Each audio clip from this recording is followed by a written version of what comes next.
immigration to the LGBT movement to, as a matter of fact, I think you started out with us with the attack on America a long time ago. And so again, this is another of your topics, and I think we're glad to have you here again with us this month, because you missed last month, and during that time, a lot of folks asked about you. And so I want you to know that you're very, very popular here, as well as being popular on the internet.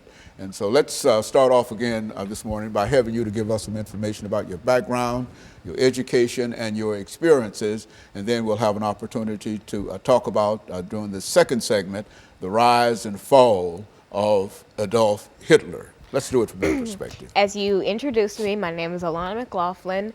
I have been featured on the show since about 2010, which would be about 5 years. I have a middle school education. I am 13 years old, and I am your granddaughter. I am very involved in the church and my school and programs such as the summer program for verbally and mathematically precocious youth at Western Kentucky University Center for Gifted Studies, as well as their summer camp for academically talented students.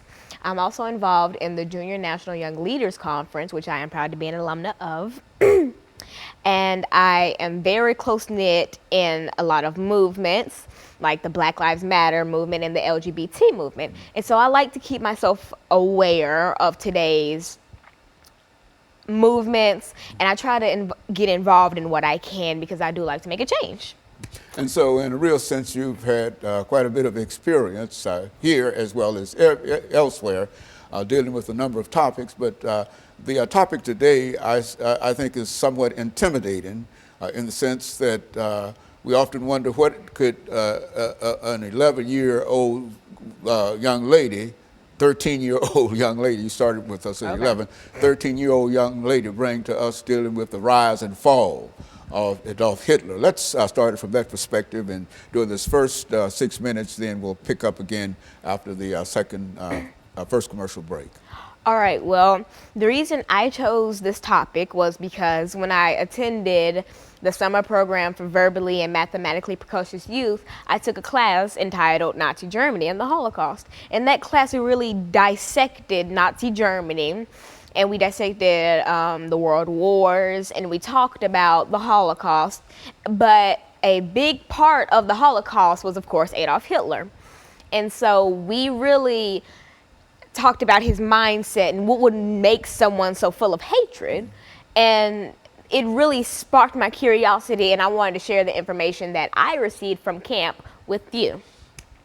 And so basically, Adolf Hitler, born Adolf Schicklgruber, was born to a small family in which he didn't have very much.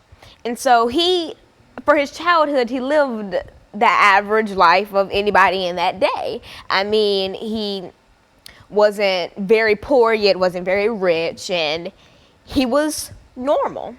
But things started to slowly go downhill as both his parents passed away and he was denied entry into art school. That's when Adolf Hitler really hit the cliff and just spiraled into this crazy mindset that we know him for today. And so in a real sense, his background had a very, very important part in terms of why you decided to select the issue of dealing with the Holocaust. As a matter of fact, I think we've talked about the Holocaust on this show before and several other issues dealing with the Second World War. As a matter of fact, you included Hitler as one of the three great dictators when we did that show dealing with the European dictators during the Second World War. I think you included Mussolini, you included Stalin, and you also included Adolf Hitler. And so you're back again dealing with Adolf Hitler. And I think that when we come back during the second segment, we've got about 30 seconds before we end this period. When we come back during the second segment, we'll have you to start off talking about the rise and fall of Adolf Hitler. And of course, we'll be back with our audience following this very, very short commercial break.